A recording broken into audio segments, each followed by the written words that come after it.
और इस वक्त एक और बड़ी खबर है, प्रधानमंत्री एसोचैम के सम्मेलन में इस वक्त संबोधित कर रहे हैं, सीधे वही चलते हैं। बेहतर डिसीजन मेकिंग में कितना बड़ा रोल होता है। कई बार हमें लोग मिलते हैं, कहते हैं कि ये शेयर बढ़िया है, ये सेक्टर बढ़िया है, इसमें इन्वेस्ट कर दो। लेकिन हम पहले ये देखते हैं कि वो सलाह देने वाला, तारीफ करने वाला खुद भी उसमें इन्वेस्टमेंट कर रहा है या नहीं कर रहा है। यही बात इकोनॉमीज पर भी लागू होती है। आज इंडियन इकोनॉमी पर दुनिया को भरोसा है, इसके प्रमाण है।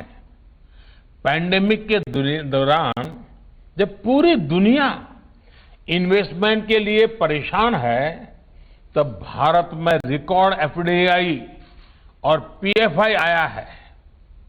दुनिया का ये कॉन्फिडेंस नए स्तर पर पहुंचे, इसके लिए डोमेस्टिकली भी हमें अपने इन्वेस्टमेंट को कई गुना बढ़ाना है। आज आपके पास हर सेक्टर में इन्वेस्टमेंट के लिए संभावनाएं भी हैं और नए अवसर भी हैं। साथियों, निवेश का एक और पक्ष है जिसकी चर्चा आवश्यक है। ये है research and development, R&D। R&D पर होने वाला निवेश। भारत में R&D पर निवेश बढ़ाए जाने की बहुत जरूरत है। अमेरिका जैसे देश में जहां R&D पर 70% निवेश प्राइवेट सेक्टर का होता है, हमारे यहां इतना ही पब्लिक सेक्टर द्वारा किया जाता है। इसमें भी एक बड़ा हिस्सा आईटी, फार्मा और ट्रांसपोर्ट सेक्टर में है। यानी आज जरूरत यह है कि R&D में प्राइवेट सेक्टर की भागीदारी बढ़े। कृषि, डिफेंस, स्पेस, एनर्जी, कंस्ट्रक्शन, यानी हर सेक्टर में हर छोटी बड़ी कंपनी को R&D के लिए एक निश्चित अमाउंट तय करना चाहिए।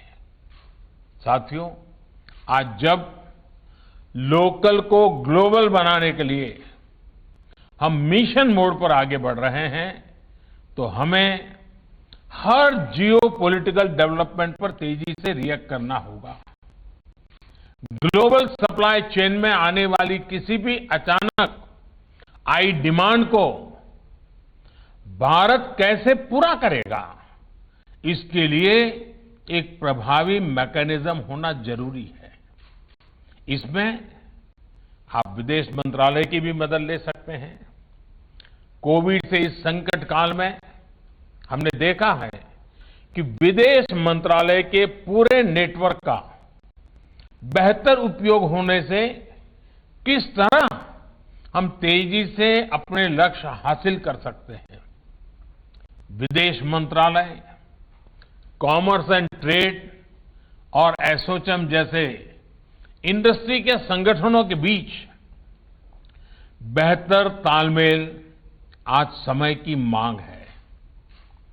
मैं आपसे आग्रह करूंगा कि ग्लोबल ट्रांसफॉर्मेशन पर तेजी से रिएक्ट करने के लिए, तेजी से रिस्पॉन्स करने के लिए मैकेनिज्म बेहतर कैसे हो, इसके लिए आप हमें अवश्य अपने सुझाव दें।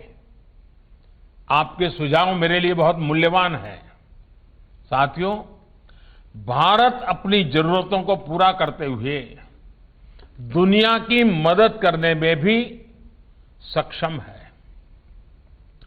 फार्मर से लेकर के फार्मा तक भारत ने ये कर दिखाया है। कोरोना काल में भी तमाम मुश्किलों के बावजूद भारत ने फार्मेसी ऑफ द वर्ल्ड की जिम्मेदारी निभाते हुए दुनिया भर में जरूरी दवाइयां पहुंचाई है। अब वैक्सीन के मामले में भी भारत अपनी जरूरतें तो पूरी करेगा ही, दुनिया के अनेक देशों की उम्मीदों पर भी खरा उतरेगा। साथियों, रूरल और अर्बन डिवाइड को कम करने के लिए जो प्रयास सरकार बीते 6 सालों से कर रही है, इंडस्ट्री उन प्रयासों को मल्टीप्लाई कर सकती है।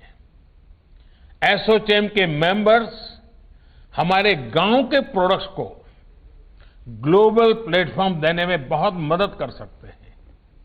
आजकल आप देखते सुनते होंगे कि कोई स्टडी आ गई कि इस चीज में बहुत प्रोटीन है, ये बहुत प्रोटीन रिच है, तो लोग उसे खाना शुरू कर देते हैं। हम उसे इंपोर्ट करना शुरू कर देते हैं।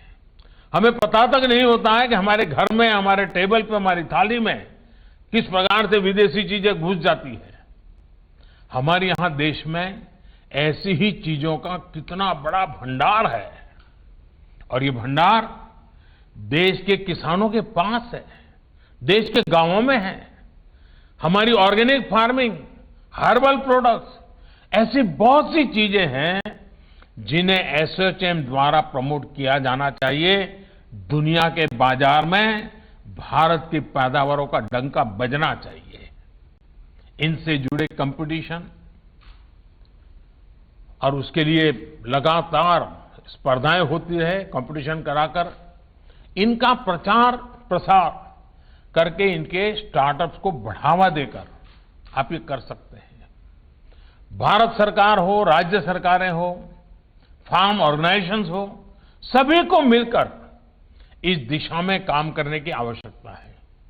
अगर हमारे फार्म सेक्टर को बेहतर प्रमोशन मिले, बेहतर इंफ्रास्ट्रक्चर मिले, बेहतर मार्केट मिले, तो हमारी पूरी ग्रामीण अर्थव्यवस्था बुलंदी पर पहुंच सकती है। साथियों, 21वीं सदी की शुरुआत में अटल जी ने भारत को हाईवे से कनेक्ट करने का एक बहुत बड़ा लक्ष्य रखा था। आज देश में फिजिकल और डिजिटल इंफ्रास्ट्रक्चर पर विशेष फोकस किया जा रहा है। गांव के किसान की रीच भी डिजिटल ग्लोबल मार्केट तक हो, इसके लिए देश के हर गांव तक ब्रॉडबैंड कनेक्टिविटी पहुंचाने में हम जुटे हैं। इसी तरह हमारे आईटी सेक्टर को और ताकत देने के लिए आईटी और बीपीओ सेक्टर की बाधाएं भी हटाई गई हैं। डिजिटल स्पेस की सिक्योरिटी के लिए एक के बाद एक कदम उठाए जा रहे हैं। साथियों, बेहतर इंफ्रास्ट्रक्चर के निर्माण के लिए फंडिंग से जुड़े हर एवेन्यू का उपयोग किया जा सकता है। पब्लिक सेक्टर बैंकों को मजबूत करना, बॉन्ड मार्केट की संभावनाओं को बढ़ाना, ये उसी दिशा के प्रयास है। इसी तरह सोवरिन वेल्थ फंड्स और पेंशन फंड्स को टैक्स में रियायत दी जा रही है। रीट्स और इन्वेट्स को प्रमोट किया जा रहा है। इंफ्रास्ट्रक्चर से जुड़े एसेट्स को भी मोनेटाइज किया जा रहा है।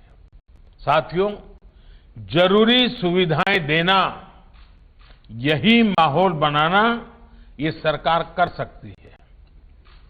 सरकार प्रोत्साहन दे सकती है, सरकार नीतियों में बदलाव कर सकती है, लेकिन ये आप जैसे इंडस्ट्री से जुड़े साथी हैं जो इस सपोर्ट को सक्सेस में बदलेंगे, आत्मनिर्भर भारत का सपना साकार करेंगे। इसके लिए नियम कायदों में जरूरी बदलाव के लिए देश मन बना चुका है, देश प्रतिबद्ध है। बीते 6 वर्षों में हम 1500 से ज्यादा पुराने कानून खत्म कर चुके हैं। देश की जरूरत को देखते हुए नए कानून बनाने का काम भी निरंतर जारी है। 6 महीने पहले जो कृषि सुधार किए गए, उनके लाभ भी अब किसानों को मिलना शुरू हो गए हैं। हम सभी को आत्मनिर्भर भारत के निर्माण में एकनिष्ठ होकर, संकल्पित होकर आगे बढ़ना है। एसोचैम के आप सभी साथियों को आने वाले वर्षों के लिए मेरी तरफ से बहुत बहुत शुभकामनाएं हैं। श्रीमान रतन टाटा जी को भी मेरी तरफ से बहुत बहुत शुभकामनाएं हैं और एसोचैम नई ऊंचाइयों को पार करे और 2047 आजादी के 100 साल आपके लिए नेक्स्ट 27 ईयर उस लक्ष्य को लेकर के आज का ये आपका शताब्दी समारोह संपन्न होगा, ऐसा मुझे पूरा विश्वास है। फिर एक बार आपको बहुत बहुत धन्यवाद। तो प्रधानमंत्री नरेंद्र मोदी एसोचैम के स्थापना सप्ताह के कार्यक्रम में बोलते हुए कि भारत के किसान का डंका दुनिया में बजना चाहिए, गांव के किसानों की पहुंच ग्लोबल मार्केट तक हो। और उन्होंने कहा कि भारत में दुनिया का नेतृत्व करने की क्षमता है, फार्मर से लेकर फार्मा तक। वैक्सीन का उदाहरण दिया उन्होंने कहा गांव को ब्रॉडबैंड से जोड़ रहे हैं। परवाह देश की, सोमवार से शुक्रवार रात 10 बजे TV9 भारतवर्ष पर।